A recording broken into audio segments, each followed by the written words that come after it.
Hi friends, welcome to హవిద channel. ఈరోజు మనం అనార్కేలి మోడల్ 2 to 3 ఇయర్స్ బేబీకి లాంగ్ ఫ్రాక్ ఎలాగ కట్ చేసేలా చూసేద్దాం. ఓకేనా ఫ్రెండ్స్?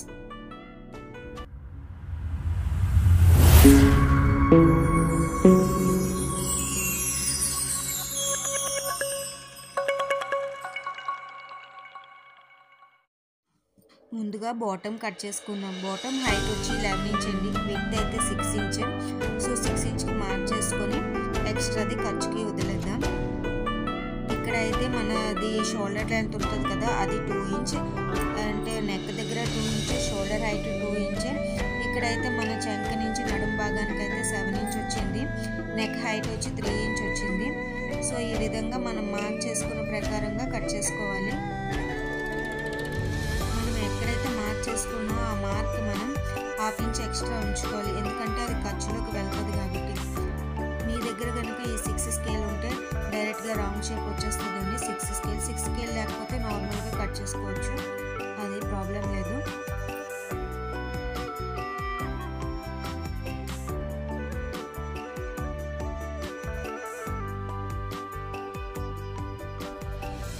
ఇక్కడ చూడండి, ఇక్కడ చిన్నది ఈ నడుం నుంచి నడుం దగ్గర పక్కన ఉంది కదా, అక్కడ చిన్నది ఇలాగ సైడ్ కట్ చేసుకోలేండి, ఎందుకంటే ఫిట్టింగ్ వస్తుంది, లేకపోతే ఫిట్టింగ్ రాదు.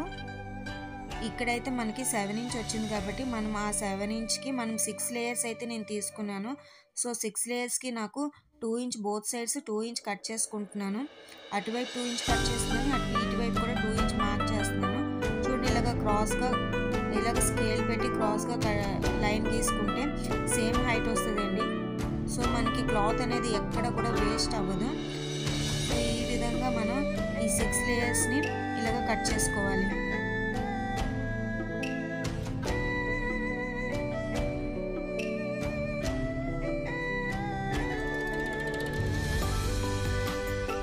ఇలా కట్ చేసుకున్నాం కదండి. కింద ఫ్రిల్ కోసము నేను 5.5 ఇంచ్ ఉన్న క్లాత్ని అయితే మెజర్ చేసుకొని పక్కన పెట్టుకుంటున్నాను. ఇప్పుడైతే మనం 6 లేయర్స్ కట్ చేసుకున్నాం కదా, ఆ 6 లేయర్స్ కూడా స్టిచ్ చేసుకోవాలి. లైన్గా 1 by 1 స్టిచ్ చేసుకోవాలి.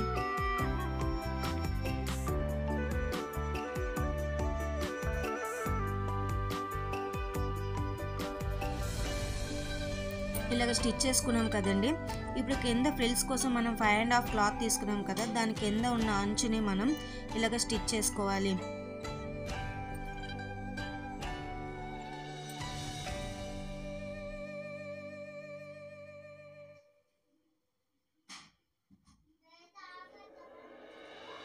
ఇప్పుడు దీనిపైన ఒక లేస్ వేసుకొని, ఈ లేస్ వేసుకోవడం వల్ల కొంచెం డ్రెస్ అనేది అందంగా ఉంటుంది. ఇదైతే ఆప్షనల్ అండి, మీరు లేస్ వేసుకున్నా పర్వాలేదు, వేసుకోకపోయినా ప్రాబ్లం లేదు. ఇప్పుడు ఆ క్లాత్ని మనం 6 లేయర్స్ స్టిచ్ చేసాం కదా, దాన్ని చిన్న చిన్న కుర్చీలుగా ఇలాగ పెట్టుకొని, మనం నార్మల్గా చేత్తో అయితే చేత్తో పెట్టుకోవచ్చు, ఇలాగ మన దగ్గర స్క్రూ డ్రైవర్ ఉంటే స్క్రూ డ్రైవర్తో కూడా పెట్టుకోవచ్చు. చూడండి, అయిపోయింది కదా. ఇప్పుడు దీనిపైన ఒక స్టిచ్ అనేది ఇచ్చేస్తే అది అలాగ స్టాండర్డ్గా అయిపోద్ది. ఈ విధంగానే బ్యాక్ పార్ట్ కూడా సేమ్ అలాగే స్టిచ్ చేసుకోవాలి. ఇప్పుడైతే పైన క్లాత్ ఉంటుంది కదండి, ఆ క్లాత్కి మనం ఈ కింద స్టిచ్ చేసుకున్నాం కదా, ఆ పార్ట్ మనం అతికించేయాలి. ఇలా స్టిచ్ చేసాం కదండి, సేమ్ బ్యాక్ పార్ట్ కూడా సేమ్ అలాగే స్టిచ్ చేసేసుకోవాలి.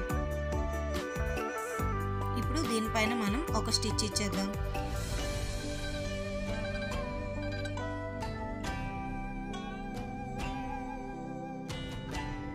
ఇప్పుడైతే మనం సెంటర్కి మార్క్ చేసుకొని జిప్ అనేది వేసుకుందాం. చూడండి, జిప్కి మనం ఒక క్లాత్ తీసుకొని సెంటర్కి ఇలాగ మార్క్ చేసుకొని సేమ్ ఇలాగ యాస్టీస్గా నేను ఎలాగ చూపిస్తున్నానో వీడియోలో అలాగే వేసుకుంటే జిప్ అనేది చాలా ఈజీగా వేసుకోవచ్చండి. ఇక్కడ చిన్న చిన్న సైడ్స్ అనేవి కట్ చేయాలి. రివర్స్లో కూడా ఒక స్టిచ్ చేసుకుంటే అది స్టాండర్డ్గా ఉండిపోతుంది.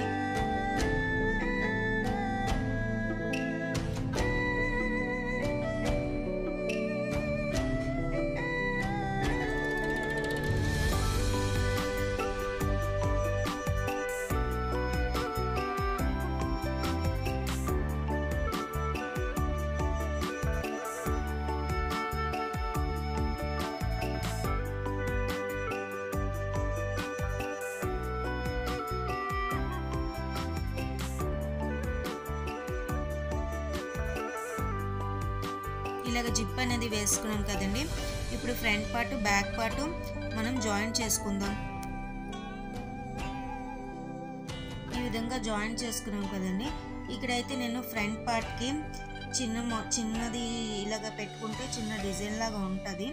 సో నేనైతే ఈ వైట్ మీద లేస్ వేసి చిన్న డిజైన్ లాగా సెట్ చేశాను. సో ఇప్పుడైతే క్రాస్గా ఒక క్లాత్ తీసుకొని మొత్తం రౌండ్ షేప్ ఇచ్చేస్తానండి. ఈ విధంగా రౌండ్ షేప్ ఇచ్చేసి టర్న్ చేసుకుంటే మనకి పర్ఫెక్ట్గా వచ్చేస్తుంది రౌండ్ షేప్ అన్నది. సేమ్ సైడ్స్ కూడానండి, హ్యాండ్ సైడ్స్ కూడా సేమ్ అలాగే క్రాస్ పట్టి తీసుకొని మనం స్టిచ్ చేసుకోవడమేనండి.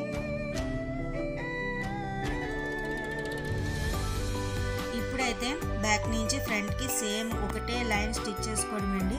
ఇక్కడ నడుం దగ్గర మనము ఒక తాడు అనేది బేబీ కదండి, సో ఒక తాడు పెట్టుకుంటే అందంగా కూడా ఉంటుంది. కింద నుంచి పై వరకు ఒక్కటే స్టిచ్ అండి, లైన్గా వేసుకెళ్ళిపోవడమే. ఇంకా పక్కన మనకి క్లాత్ ఉంటే ఎక్స్ట్రా స్టిచ్ అనేది కూడా వేసుకోవచ్చు. అటువైపు కూడా సేమ్ అలాగే స్టిచ్ చేసుకోలేండి. చూడండి అవుట్ఫిట్ అనేది ఎంత బాగా వచ్చింది కదా. మీకు కనుక ఈ వీడియో నచ్చినట్టయితే please like, share and subscribe friends. Bye bye friends, next వీడియోలో కలుద్దాం.